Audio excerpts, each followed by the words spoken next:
আজকে খাগড়াছড়িতে দেখলাম মসজিদের মধ্যে পর্যন্ত এরা আগুন জ্বালায়া ফেললো। এরা তো জানে না, বুঝে না। একটা সময় এমন ছিল ভারতের চাটুকাররা দিয়া পুরা দেশটা পরিপূর্ণ ভরপুর হয়ে গিয়েছিল। এখন আর আমার দেশ আর ভারতের কথায় চলতে পারে না, আমার দেশ ভারতের কথায় চলবে না, চলতে দেওয়া যাবেও না। এরা মনে করলো ভারতের দাদাবাবুদের কথা মাইনা মসজিদের মধ্যে আগুন লাগাইলাম, সর্বোচ্চ লেভেলের সাপোর্ট এদের মাধ্যমে পাওয়া যাবে। এরা জানে না মুসলমানদের দেশে এখন মুসলমানেরাই চালায়, মুসলমানদের দেশে এখন মুসলমানেরা ন্যায়ের কথা বলে, এরা হকের কথা বলে, এরা জুলমের বিরুদ্ধে কথা বলে, এরা মাজলুমের পাশে এখন দাঁড়াইতে পারে।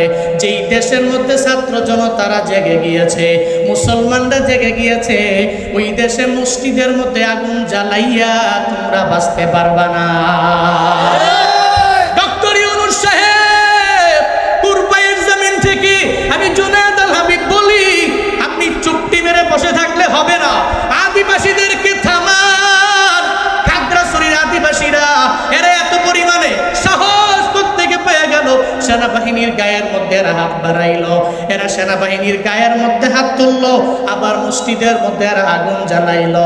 আমি জুনায়েদ আল হাবিব বলি, যদি এখনো পর্যন্ত আদিবাসীদেরকে থামানো না যায়, এরা আজকে মসজিদে আগুন লাগাইছে, আগামীকালকে আমাদের বড় বড় মাদ্রাসায় আগুন লাগাইতেও দ্বিধা করবে না, ঠিক কিনা? এদের মন্দিরগুলো আমরা পাহারা দিলাম। দেখো সারা দেশে পূজা মণ্ডপ,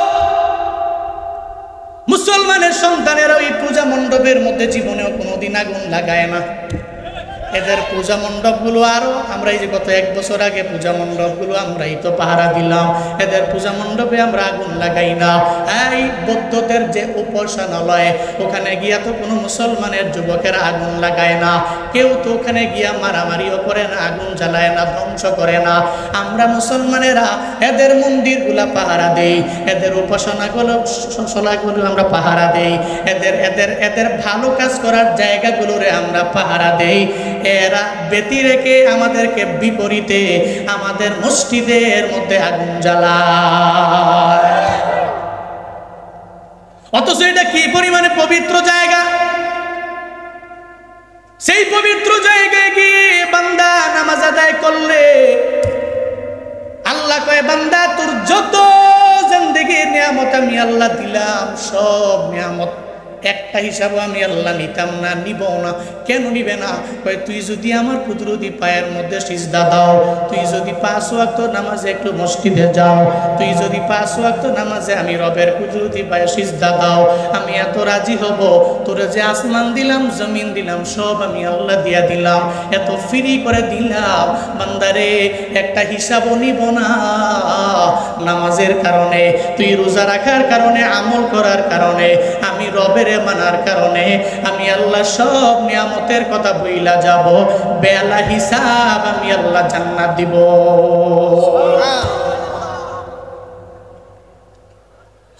তাহলে বোঝা গেল শিরকের গুনাহ মারাত্মক লেভেলের গুনাহ। আর শিরকের গুনাহ কেন মারাত্মক গুনাহ, আল্লাহ কেন ক্ষমা করবে না, তাও বোঝা গেল। কারণ আল্লাহ তো সব ফ্রি দিচ্ছেন, চায় কি? ইবাদত। এখন আমি যদি রবের কুদরতি পায়ে সিজদা না দিয়া, আমি যদি কোনো মাজারে গিয়ে সিজদা দিই, আল্লাহ রাগ হবে কি হবে না? আমি যদি রবের কুদরতি পায়ের মধ্যে সিজদা না দিয়া কোনো মূর্তির কাছে মাথা নত করি, আল্লাহ রাগ করবে কি করবে না? আপনি বেতন খান আপনার মালিকের, গুনগান গান আরেক মালিকের, তখন তো আপনার মালিক আপনার প্রতি স্বাভাবিকভাবেই ক্রোধান্বিত হবে, রাগান্বিত হবে যে আমার টাকা খাস, আমার সাথেই পোল্টি মানুষ, ঠিক কিনা? দুনিয়ার মানুষের স্বাভাবিক নিয়ম যদি তা হয়, আমার রব এই পৃথিবীতে কোন নিয়ামত আছে যে আমার আপনারা দেয় নাই?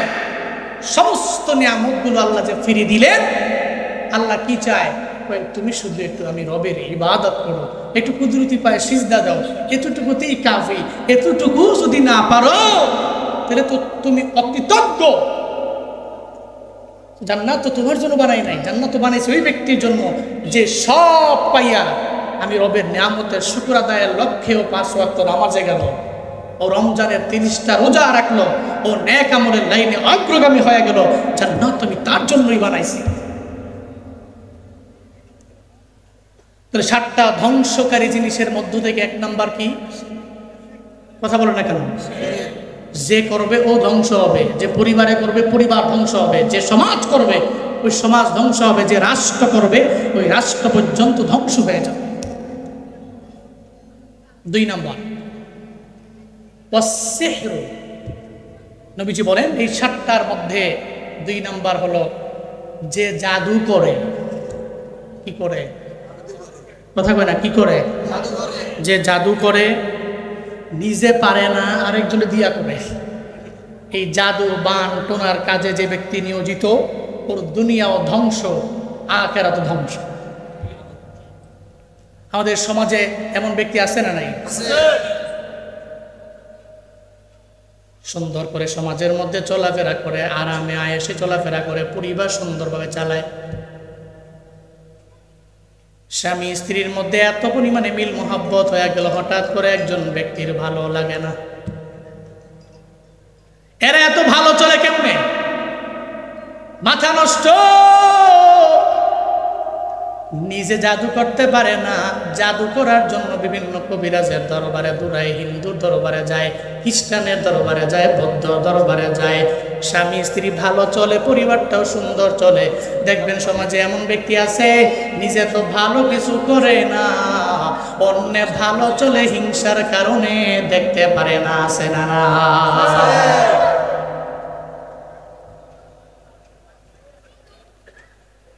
নিজের চরকায় তেল লাগায় না, অন্য কি করলো, অন্য কেমনে চললো এই চিন্তা। অথচ অন্যের নিয়ে চিন্তা না কইরা নিজের নিয়ে চিন্তা করলে তার জন্য বেশি লাভ হইতো, কিন্তু এটা করে না। দেখবেন কার ক্ষতি কেমনে করা যায়, তার পরিবারটা অনেক বড় হয়ে গেল, এই চিন্তায় সে পড়ে গেল, তার একটা জাদু করা লাগবে, একটা বান মারা লাগবে, তাকে দুনিয়া থেকে বিদায় করে দেওয়া লাগবে। সমাজের মধ্যে এমন ব্যক্তি আছে, মদিনাওয়ালা নবী জানায়া দিলেন, আমার যে উম্মতেরা কোন গণকের দরবারে যায়, যেই গণক ভবিষ্যতের কথা বলে, ওই গণকের দরবারে যে উম্মত যায়, নবীজি কয় আমার যে উম্মত কোন জাদুকরের দরবারে যায়, ওর কাছে যাওয়া মানে আমি আল্লাহর পক্ষ থেকে যা নিয়ে আসলাম সে আমার একটাও মানে না, বরং সে কুফরি করে, অস্বীকার করে। আমি আল্লাহ তো হাদিসের মধ্যে, আমি নবী তো হাদিসের মধ্যে অনেক কিছু বান্দারে শিখাইয়া দিলাম, বিভিন্ন দোয়া, কিন্তু সে দোয়া পইরা মানুষের জন্য বরকতের দোয়া করে না, ও শুধু মানুষের পেছনেই লাগিয়া থাকে। মদিনাওয়ালা নবী কয় যে গণকের দরবারে যায়, যে জাদুকরের দরবারে যায়, ও এমন হয়ে গেল মনে হয় যেন আমি নবী আল্লাহর পক্ষ থেকে যা আনলাম সব সে অস্বীকার করে ফেললো। এমন ব্যক্তি সমাজে আছে না নাই? আছে না নাই? জাদু করা স্পষ্ট লেভেলের কুফরি। সমাজের মধ্যে দেখো অনেক ব্যক্তি আছে যে ব্যক্তি অন্যের ভালো দেখতে পারে না। এমন কি ছোট্ট একটা বাচ্চা আছে, ওই বাচ্চাটার প্রতিও বদনজর লাগায়, ওকে জাদু মারে, ওরে বান মারে, বিভিন্ন কবিরাজের দরবারে যায় তার পরিবারটারে ধ্বংস করে দেওয়ার জন্য।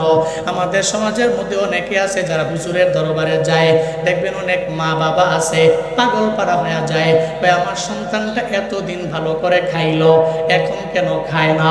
আমার সন্তানটা এতদিন এত সুন্দর বডি ছিল, এখন কেন সুন্দর বডি তার নাই? এখন কেন সে বারবার ডে বাই ডে রোগা হয়ে যায়? এই চিন্তায় পরে কত মা বাবার চোখের মধ্যে বিন্দু মাত্র পরিমাণ মা বাবার ঘুম নাই। মা বাবার মনে বড় চিন্তা, আমার সন্তানটা কেন ডে বাই ডে রোগা হয়ে যায়? ও মারা, ও বাবারা, চিন্তা করার দরকার নাই।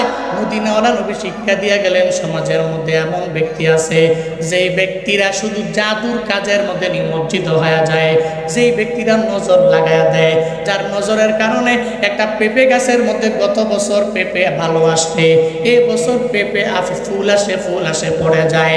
কেন রে? একজন ব্যক্তির নজর লাগছে কারণে পেঁপে ভালো করেও ধরে না।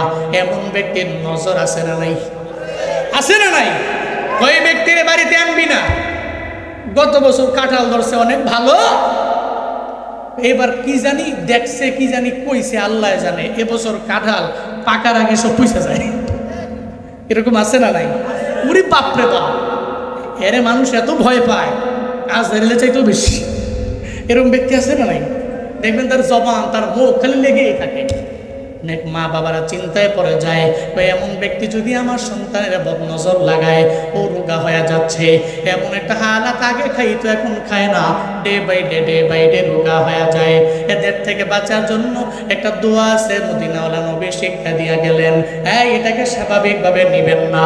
দেখুন, একজনের মুখের নজরের কারণে অথবা চোখের নজরের কারণে, মুখের কথার কারণে একটা সন্তান এমন একটা হালাতের মধ্যে পৌঁছে যায়, এটাকে স্বাভাবিকভাবে নেওয়া যাবে না।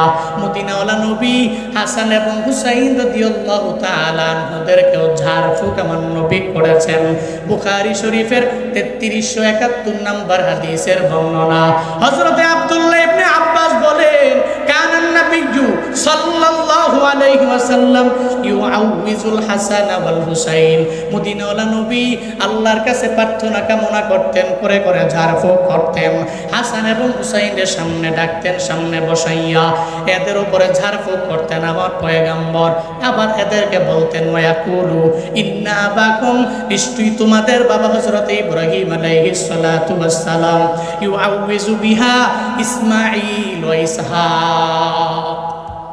মদিনাওয়ালা নবী বলতেন, ও উম্মত, তোমাদের জাতির পিতা ইব্রাহিম, যেই জাতির পিতা ইব্রাহিম, উনার দুই সন্তান, একজনের নাম হলো ইসমাইল আর একজনের নাম হলো ইসহাক। এই দুইজনের উনিও সামনে আনতেন, সামনে বসাইয়া ওই দুইজনের উনিও ঝাড়ফুঁক করতেন। কি বলে ঝাড়ফুঁক করতেন? ইব্রাহিম নবী ঝাড়ফুঁক দিতেন ওনার ছেলেদেরকে, আর মদিনাওয়ালা নবী ওনার নাতিদ্বয়কে সামনে বসাইয়া ঝাড়ফুঁক করতেন। কি বইলা? বুখারীর 3371 নম্বর হাদিস, নবীজি পড়তেন, আউযু বিকালিমাতিল্লাহিত তাম্মা মিন কুল্লি শাইতানিন ওয়া হাম্মা ওয়া মিন কুল্লি আইনিন লাম্মা। নবীজি সামনে বসাইতেন, হাসান এবং হুসাইনদের বসাইয়া নবীজি আল্লাহর দরবারে বলতেন, আউযু বিকালিমাতিল্লাহিত তাম্মা, ও আল্লাহ, তোমার দরবারে আমি প্রার্থনা কামনা করি, আল্লাহ গো, এই দুনিয়ার পৃথিবীর যত তোমার কালিমা জিনিস থেকে নিজেদেরকে বিরত রাখো, নিজেরা বেঁচে থাকো। কয়টা? কয়টা? 7টা। ইজতানিবুস সাবআল মুবিকাত। এমন 7টা জিনিস আছে যে 7টা জিনিস থেকে বান্দা বেঁচে থাকলে ফায়দা, বেঁচে না থাকলে উভয় জগতেই ধ্বংস হয়ে যাবে। মদিনাওয়ালা নবী জানায়া দিলেন, 7টা জিনিস এমন আছে যেটা দুনিয়াও ধ্বংস করবে, আখিরাতও ধ্বংস করে ফেলবে। যেই ব্যক্তি করবে, ব্যক্তিও ধ্বংস হয়ে যাবে। সাহাবায়ে কেরাম বললেন, ক্বালু ওয়া মা হুন্না ইয়া রাসূলুল্লাহ, ও পয়গম্বর, একটু বলেন না ওই 7টা জিনিস কি? এটা আমাদের জেনে রাখার দরকার, জানা থাকার দরকার। যেই 7টা জিনিসের কারণে আমিও ধ্বংস হয়ে যাব, আমার পরিবারও ধ্বংস হয়ে যাবে, সমাজ ধ্বংস হয়ে যাবে। একটু বলেন না ওই 7টা জিনিস কি, আমাদের জানায় দেন না। মদিনাওয়ালা নবী বললেন, ক্বালা শিরকু বিল্লাহ, 1 নম্বরে আল্লাহর সাথে শিরিক যে করবে তার দুনিয়াও ধ্বংস হয়ে যাবে, আখিরাতও ধ্বংস হয়ে যাবে। শিরকের গুনাহ বড় মারাত্মক লেভেলের গুনাহ। মদিনাওয়ালা নবী বললেন, এই 7টার মধ্যে 1 নাম্বার হলো যে শিরকের গুনাহ করবে তার দুনিয়াও ধ্বংস হবে, আখিরাতও ধ্বংস হয়ে যাবে। এত মারাত্মক লেভেলের গুনাহ, দুনিয়ার যত গুনাহ আছে সব আমার আল্লাহ চাইলে তাওবার মাধ্যমে মাফ কইরা দেয়। শিরকের গুনাহ আমার আল্লাহ ক্ষমা করে না। ইন্নাল্লাহা লা ইয়াগফিরু আন ইউশরাকা বিহি ওয়া ইয়াগফিরু মা দুনা যালিকা লিমান ইয়াশা। আল্লাহ পাক বলেন, বান্দার জিন্দেগীর যত গুনাহ আছে সব গুনাহ আমি আল্লাহ চাইলে ক্ষমা করে দিতে পারি বান্দার তাওবার মাধ্যমে, কিন্তু শিরকের এমন একটা গুনাহ আছে, ওই গুনাহ আমি আল্লাহ ক্ষমা করি না। কেন করেন না? আল্লাহ কয় শিরকের গুনাহ কেমনে ক্ষমা করব? তুই তো আমার সাথে আর একজনের অংশীদার লাগাইলি। আমি আল্লাহ তোরে আসমান দিলাম, ওই আসমান থেকে এত রহমত আমি আল্লাহ তোমার জন্য নাজিল করলাম, বছরে বছরে আমি রবের ট্যাক্স দেওয়া লাগে না? লাগে? আল্লাহ পাক বলেন এ বিশাল আসমান আমি আল্লাহ তোর জন্য ছাদ বানাইলাম, এ বিশাল জমিন আমি আল্লাহ তোমার জন্য বিছানা বানাইলাম, আসমান বানাইলাম, জমিন বানাইলাম। আবার আমি আল্লাহ নদীর মধ্যে মাছ বান্দা তোমারে দিলাম। এমন কোনো নিয়ামত নাই যে নিয়ামতগুলো আমি আল্লাহ তোর জন্য বানাই নাই। সব নিয়ামতগুলো আমি আল্লাহ তোরে মায়া করে দিয়ে দিলাম। আসমান দিলাম ফ্রি, ট্যাক্স নেই না। জমিন দিলাম ফ্রি, আমি আল্লাহ ট্যাক্স নেই না। দুনিয়ার এমন কোনো নিয়ামত আছে যে দেখাইতে পারবেন এটার জন্য আল্লাহ ট্যাক্স নেয়? আল্লাহরে দেওয়া লাগে না। জমিন বিক্রি করলে আমরাই বিক্রি করি, আর একজনে আমাদের মধ্যকার ক্রয় করে। আসমান থেকে যে বৃষ্টি বর্ষণ হয় ওই পানির জন্য রবে কবকে জীবনে কোনোদিন টাকাও দেওয়া লাগে নাই। আল্লাহ পাক বলে বান্দারে আমি আল্লাহ আসমান দিলাম ফ্রি, আমি আল্লাহ তোর জমিন দিলাম ফ্রি, নদীর মাছ আমি আল্লাহ তোর জন্য ফ্রি দিয়ে দিলাম। ও বান্দা সব আমি আল্লাহ তোর উপকারের জন্য বানাইলাম, এর জন্য আমি আল্লাহ ট্যাক্সও নেই না। আমি আল্লাহরে ডলার দেওয়া লাগে না, আমি আল্লাহরে রিয়াল দেওয়া লাগে না, আমি আল্লাহকে রিঙ্গিত দেওয়া লাগে না, আমি আল্লাহরে রুপিস দেওয়া লাগে না। আমি আল্লাহ তোর দরবার থেকে কি চাই? বান্দা তুই শুধু 5 ওয়াক্ত নামাজে একটু মসজিদে যাও, ওখানে গিয়া যদি 5 ওয়াক্ত নামাজে আমি রবের কুদরতি পায়ের মধ্যে সিজদা দাও, এটাই তো আমি আল্লাহ তোর দরবার থেকে চাই। ওয়ামা খালাকতুল জিন্না ওয়াল ইনসা ইল্লা লিয়াবুদুন।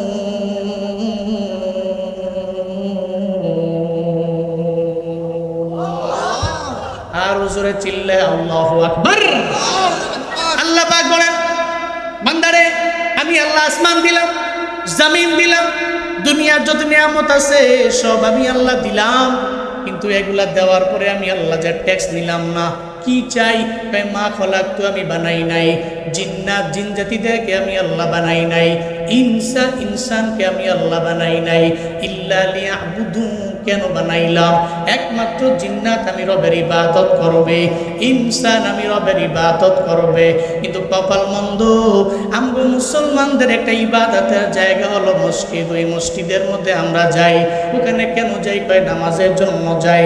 ওখানে কেন যাই? কয় রবের কুদরতি পায়ের মধ্যে সিজদা দেওয়ার জন্য যাই। কপাল বুঝি এত খারাপ, বাংলাদেশে 95% প্রায় মুসলমানদের এই দেশের মধ্যে